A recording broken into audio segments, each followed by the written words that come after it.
बर' माहारियारि फरायसा आफाद अर्थात बनसु जोङो सेन्ट्रेल कमिटि आरो जिल्ला कमिटि जयै जोंनि चिरां जिल्ला जे डिस्ट्रिक्ट सेन्टार बे डिस्ट्रिक्ट सेन्टारनि सिङाव थानाय गोबां जे जोंनि लाइन डिपार्टमेन्ट्सफोर जोङो बे लाइन डिपार्टमेन्टफोरनि मावख'आव बे डिपार्टमेन्टनि गोजौसिन एबा हेड बिथांमोननो गांफा गांफा लाइजामखौ होदों। लाइजामाव जोङो बेखौनो स्पष्ट खालामदों जे जोंहा दिनै जोंनि बड'लेण्ड ओनसोल हिसाबै जोंनि बर' रावा बे मावख'नि जे साइन बर्ड एबा मावख'नि जे दिन्थिफुंनाय जायगाफोर बे जायगायाव गिबि राव हिसाबै मावख'नि मुङा लिरनाय थानांगौ।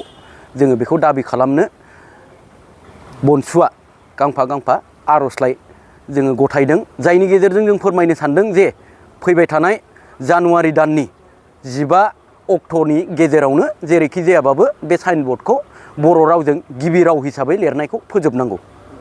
बिथांमोना जुदि बे खामानिखौ मावाबा मा राहा लागोन नोंथांमोना?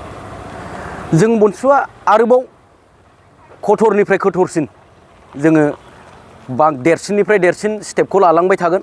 जोङो प्रयजन जायोब्ला समजों लोगोसे गोरोबनानै जोङो जे अफिसनि दैदेनगिरि बिथांमोन एबा अफिसनि हेड बिथांमोन बे बिथांमोननि सायाव जोङो लिगेल एक्सनबो लानांनो हागौ बा जोङो लानो थाखाय थियारि।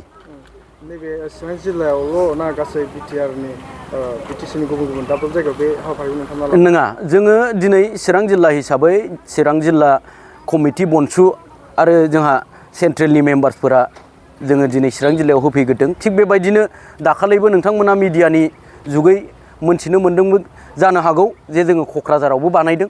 थिग बेबायदियैनो जोङो बड'लेण्ड ओनसोलनि बेलेग बेलेग डिस्ट्रिक्ट गुबुन गुबुन डिस्ट्रिक्टआवबो जोङो बे हाबाफारिखौ लाजोबगोन आरो जोंनि बड'लेण्ड ओनसोलाव जोङो बर' रावखौ गिबि राव हिसाबै बाहायनायखौ जोङो खामानिखौ मावलांगोन। जोङो साननैसो सिगांनिफ्राय नुबाय थादों जे नोंथांमोननि जिथु बनसु आफादनि बैसोखौ मोनसे गुसुं समनि बैसो होननानै बानसावबाय थानायखौ जों नुनो मोनदों। बर'नि माहारियारि आफाद आबसुआ जे आबसुनि दैदेनगिरि बिथांमोना जे बिबायदि बुंदों आरो गुबुन राष्ट्रनि दैदेनगिरिफ्रा बिदि बुंदों आरो दा बेथ' दिनैनि समाव जोंनि ओनसोलनि जे रायजो राजा आइ आफाफोर बिसोरो नुबोगासिनो दङ जे बनसुआ मा मावबोगासिनो दङ आरो इयुनाव मा मावलांनो थांखि बिथांखि लादों बेखौबो बनसुआ फोरमायगासिनो दङ।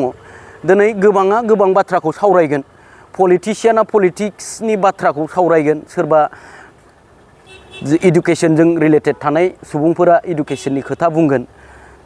थिग बेबायदियैनो सोरबाया सादारन आइ आफाफोरा सानलाबायदोंबो जानो हागौ जे मैया दाख्लैसो जोनोम जानाय बे संगठनालाय सानबैसे जोरनो, बे मोनसे बिथांमोननि साननाय। खिन्थु बेजों लोगोसे जों बुंनो लुबैनाया बेनो जे सानसे समावबो जोङो जेला गोदान गोदानै जोनोम जादोंमोन, गोबां समाव गोबां बेक्तिया बेबायदिनो बनसुनि सायाव अजद दैखांबोबाय थादों।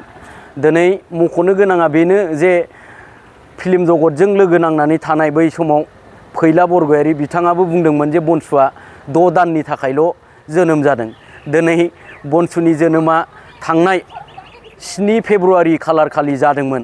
फैयै फैयै जोंहा नै फैगौ फेब्रुवारिनि 7 थारिख फैबानो बोसोरसे जानो थांनायसै। बिथांनि बुंनायाबो नंखाय जाबाय। आरो थिग बेबायदिनो सोरबा सोरबा राजनितिक बिथिङाव थानाय, सोरबा सोरबा बेबायदिनो गुबुन गुबुन आफादफोराव थानायफोरा बनसुखौ सन्देह खालामदों जानो हागौ। खिन्थु दिनै बनसुनि गासैबो दैदेनगिरि गासिबो जाय जाय ओंखारबोदों बे बिथांमोना रोखाखा जे आलादा रायजोआ जेसेबां समसिमाव जाहैया, जेसेबां समसिमाव जोङो बड'लेण्डखौ मोना, अब्लासिमहालागै बनसुनि बेनाराव जोङो सोमावसारनायखौ लांबाय थागोन आरो साबसिननिफ्राय हामसिन जाखिनि नांगौ सोमावसारनाय जायो जोङो बेखौ लांफुंबाय थागोन।